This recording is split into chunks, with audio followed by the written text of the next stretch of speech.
everybody. Really nice to see many of you today. Everybody seems really lively and excited after lunch. I thought the quay might have gotten to some of you and might have been sleepy, but really great to see all of you today.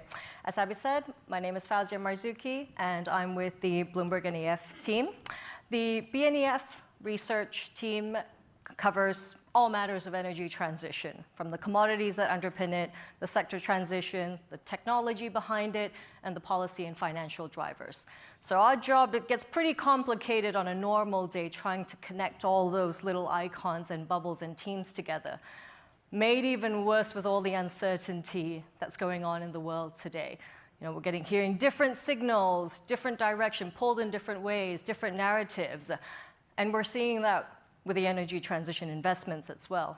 Every year, BNEF tracks annual global investments in energy transition-related technology. We've smashed it again this year. We've exceeded $2 trillion. That's great. That's an 11%, near 11% increase globally. However, that has slowed from recent years.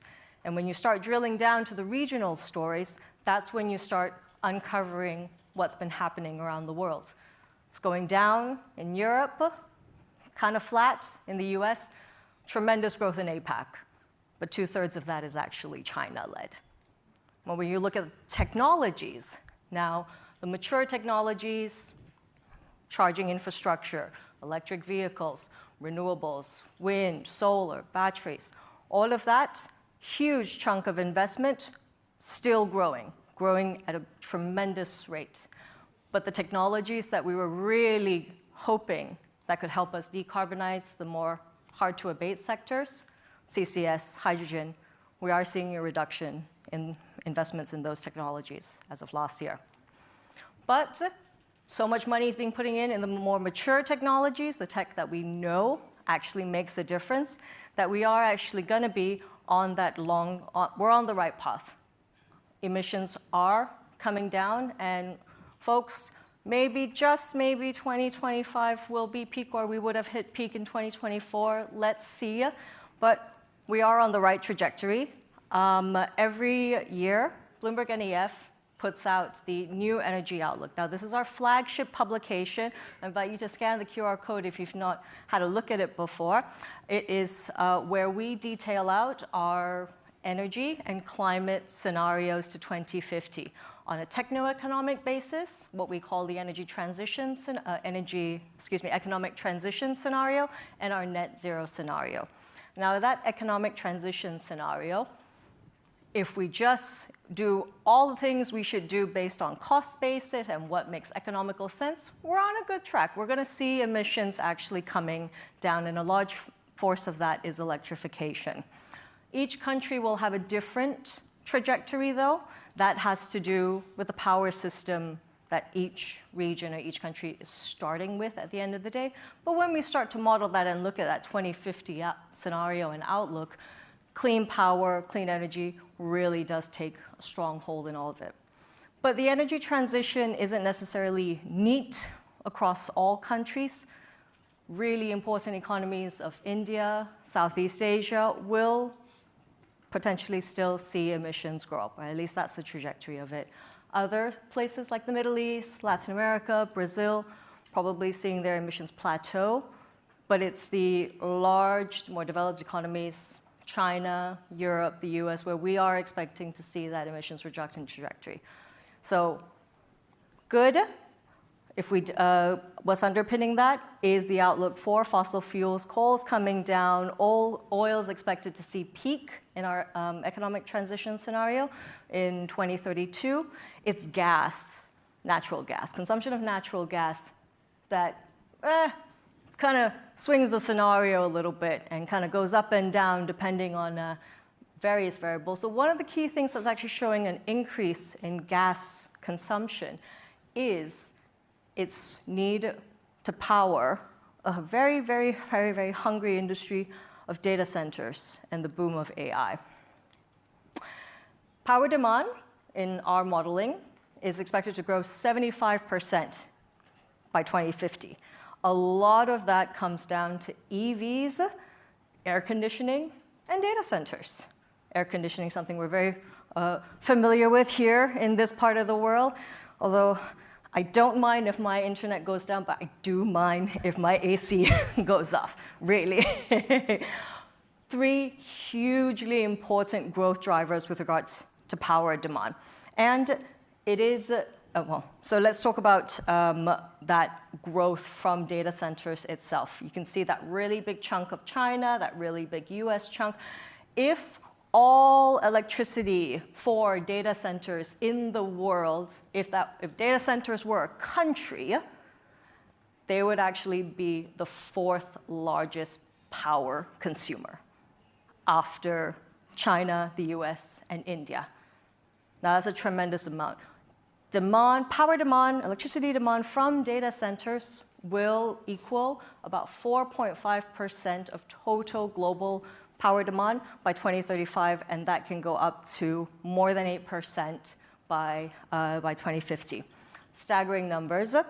EVs, if you see in the previous slide, will still be higher than the demand for data centers, or at least the electricity for charging infrastructure, but it's a lot more nuanced depending on the market. So if you look at the US, the share of power that goes into powering data centers is much higher, but that's because EV rollout has been a little sluggish, to say the least, in the US. So it's a much bigger share. You look at China, the red line on the right-hand chart, it's lower, it's at 3%, but it is the 2nd largest amount of data center demand.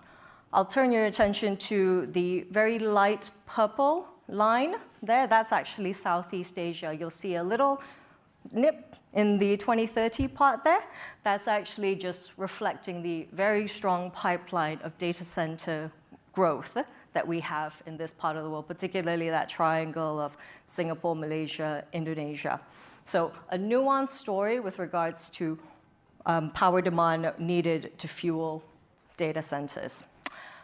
The sobering fact is, though, yes, we will need a lot of solar plus batteries, renewables plus batteries capacity to be added in order to meet all of this data center demand, this demand that's coming from our AI models getting just so much more complicated. It's going to be more than half of the capacity that we need to add. But the generation, the actual power generation that's going to feed all these data centers in the next 10 years, more than 60% of it is going to come from fossil fuels. And in even some cases, our modeling is showing that coal plants are being extended, the life of coal plants are getting extended in order to meet this increase in power demand. So when I think about the forces driving Asia's energy transition, we think about all the technology that we know, what we're already investing in, and where we can actually drive some immediate change to put us on the right trajectory. But it's absolutely key and fundamental to understand what are the drivers behind power demand growth, because that's where all the business leaders here today, all the choices that you make today, and including the influencers who are watching in the live stream, the choices made can actually influence what that emissions trajectory and energy transition is going to look like. I'll take a cue from my colleague who handles our US power market analysis. As you can imagine, all the hyperscalers keep bombarding her with questions. Are data centers going to increase emissions? Well, it depends. It really depends on the choices made. You can connect to an existing grid in Virginia and cluster around there, but land is expensive and it is a gas-heavy power system there. You add more data centers there, you're going to burn more gas. Or you can locate your data center in an area of Texas which sees a lot of renewables actually getting curtailed and use it to fuel that. So it's about the choices we make that can impact the energy transition. I'll leave everybody with this image. I say giggling, yes. So not an uncommon sight for us in Southeast Asia, for those of us who come from the region and call this place home. But this is what happens when you don't plan properly. This is what happens when everybody starts adding an air conditioning unit, starts adding more computers, and you start adding more and more power lines.